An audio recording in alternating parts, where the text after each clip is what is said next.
জীবনকে কোন পর্যায়ে নিয়ে যায় ভাবুন তো একবার। এই গরম, এই ঠান্ডা, এই বৃষ্টি, এই রৌদ্র, প্রকৃতিকে বোঝা বড় কঠিন। সে কখনো সুন্দর তো কখনো ভয়ঙ্কর। তো যাই হোক, আসসালামু আলাইকুম। উত্তর দিনাজপুর জেলার ছোট্ট একটি গ্রাম থেকে আমি আপনাদের পায়েল নিয়ে হাজির হয়েছি নতুন একটি সুন্দর ব্লগ।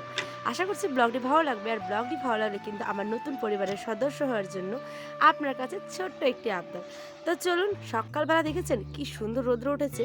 আর আমি এখন 5টা থেকেই 6টার মধ্যে উঠে পড়ি কিন্তু প্রতিদিন। তো উঠে আয়নার আবার নিয়ে এসেছিলো হচ্ছে সোমবার হাট থেকে এই যে টক শাক, তারপরে হচ্ছে গিয়ে ললিয়া শাক, মানে যেটা চিরা ললিয়া আর কি, একটু তেতো তেতো করে সেই শাকটা। আর তার সাথে ছিল ডাঁটা শাক। এই গরমে তো শাক খেতেই হবে, তাই না? টমেটোর মানে ঝোল, তারপরে শাক, এই সমস্ত কিছু নিয়ে গরমটা বেশ ভালো মতোই যাচ্ছে জানেন। এই যে সকালবেলা উঠে পড়েছি 5টা থেকে 6টার মধ্যেই, উঠে দেখি ভারী রৌদ্র। তো সেই কারণেই টিনের উপরে দিয়ে রেখেছিলাম হচ্ছে শাকগুলোকে। তো রৌদ্র উঠলে তো শাকটা নষ্ট হয়ে যাবে, সেই কারণে আগে শাকগুলোকে তুলে নিলাম। আর এদিকে দেখছেন বাবা হাত মুখ ধুয়ে নিচ্ছে, মানে সকালবেলা যেটা হয়। আর এদিকে আয়ন ওর আব্বা এখনও কিন্তু ঘুমিয়ে। তাই ভাবলাম চলুন, যখন ঘুমিয়ে আছে তখন চটপট করে এই শাকগুলোকে মানে ছুটে নিই। এই একটা একটা করে পাতা ছুটাতে তো অনেকক্ষণ টাইম লাগে। তাই বসে পড়েছি একটা বেঞ্চের মধ্যে সকালবেলা। আর এদিকে দেখছেন আমাদের বাড়ির ছোট্ট ছোট্ট সদস্যগুলোও কিন্তু ঘুম থেকে উঠে পড়েছে। তো ওরাও এসে আমাকে এই যে হেল্প করছে। আর একটু গল্প করছিলাম, তারই মধ্যে কিন্তু ভাতটাও বসিয়ে দিয়েছিলাম, ঠিক আছে? তো ভাতটা এদিকে দেখুন হয়ে হয়ে এসছে প্রায়। তো এখানে দিয়েছিলাম আলু সেদ্ধ, আর করব শাক ভাজা, ভাত, আর তার সাথে হবে পেঁয়াজের ছানা। তারই মধ্যে কিন্তু চটপট করে আবার কাপড়গুলোকেও ধুয়ে নিয়েছি জানেন। দেখুন, সমস্ত কিছু দেখাতে গেলে না একটা সিনেমা হয়ে যাবে জানেন। তো সেই কারণেই আমি আবার ছোট ছোট ব্লগ দেওয়ার চেষ্টা করছি। জানি না আপনাদের কেমন লাগছে, ভালো লাগলে কিন্তু অবশ্যই একটা ছোট্ট কমেন্ট করে যাবেন। আর দেখছেন এটা হাতে পাচ্ছিলাম না জানেন, সেই কারণে ভাবলাম আগে চলুন এই বড় কাপড়টাকেই দিই, তাহলে তারটা নিশ্চয়ই ছোট হয়ে মানে নিচের দিকে আসবে, সেই কারণে। তো যাই হোক, ভালো মতো করে সকালবেলা বাসি কাজগুলো তো সেরে নিলাম। এইবার আহারের আব্বার কাণ্ড দেখলে আপনারা হাসতে হাসতে পাগল হবেন জানেন। একটু ধৈর্য সহকারে ব্লগটা দেখুন, আপনাদের সাথে সমস্তটা শেয়ার করব।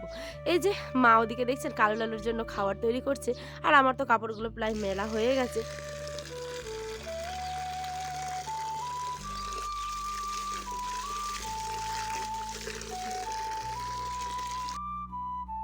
আর এইখানে আমি ওই যে সকালবেলা যে শাকটা করলাম সেটাই আর কি ভালো মতো করে ধুয়ে নিচ্ছি জানেন। আমাদের কলটা তো জল না দিলে উঠে না, এখন যেহেতু ওটা বহু পুরোনো দিনের একটা কল, তো আগে জল নিয়ে গিয়ে দিতে হয়, নাহলে কল পরেই ধুতাম। তো এখন যেহেতু তাড়াহুড়ো করছে আয়না ওর আব্বা এখনও ঘুমিয়ে, তাই ভাবলাম চলুন চটপট করে, জানেনই তো ছোটো বাচ্চা নিয়ে কাজ করলে তাড়াহুড়ো করে করতে হয়, তাই না? উঠে পড়লে সেই এদিকে যাবে এদিকে যাবে, মানে ওর পিছনে ছুটতে ছুটতে বাকি সময়টা চলে যায়। কীরমভাবে যে সারাদিনটা কাটে সে মাত্র আমি জানি, আর একজন উপরে আছেন তিনি জানেন। তো চলুন, শাকটা ভালো মতো করে তো ধোয়া হয়ে গেছে, এবার এটাকে বসিয়ে দিয়ে দাঁড়ান।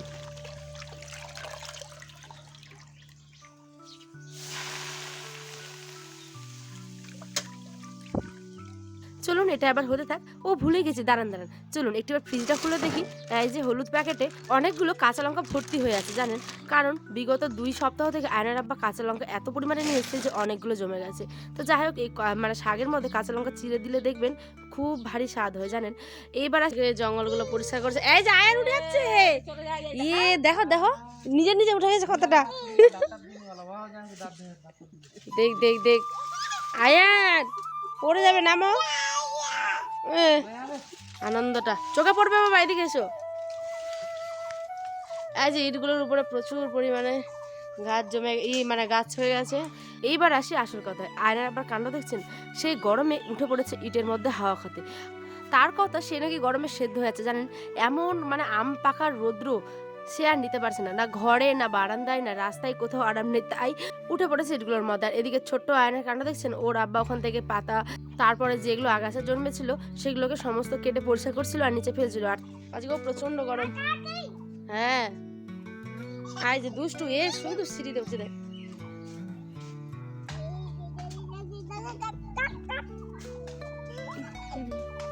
প্রচুর ঘাস হয়ে গেছে।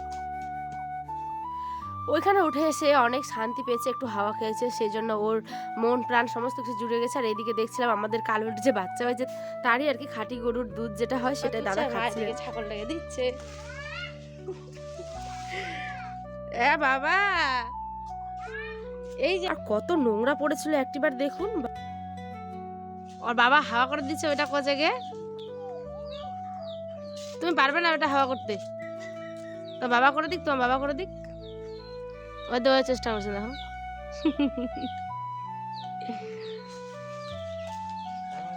তাহলে ধুয়েছে ওটা, বোকা দিবে পরে ছিনে দিলে। এত গরম রে। কলে টাটকা ঠান্ডা জল এখন নিয়ে যাবো, আয়নার পাখাবে। হ্যাঁ হ্যাঁ হ্যাঁ হ্যাঁ।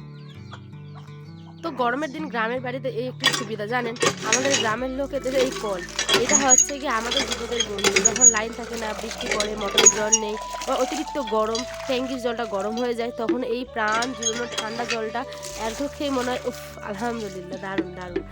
চলুন চলুন, এবার বেশি কথা না বললে জলটা নিয়ে যায়, নাহলে সেদিকে আবার ওই রেগে বসে থাকবে। আর এইখানে আমি যত তাড়াহুড়ো করছি, আয়ন কিন্তু ততই ডিস্টার্ব করছে, দেখছেন। তো যাই হোক, এখানে বসে বসে একা একা ওই হাওয়া খাচ্ছে, তারপরে জল টল খেয়ে আমি জাগটা রেখে আসলাম। আর এখানে দেখছি যে ওই একা হাওয়া কেন করবে, তো আমি হাওয়া করে দিই।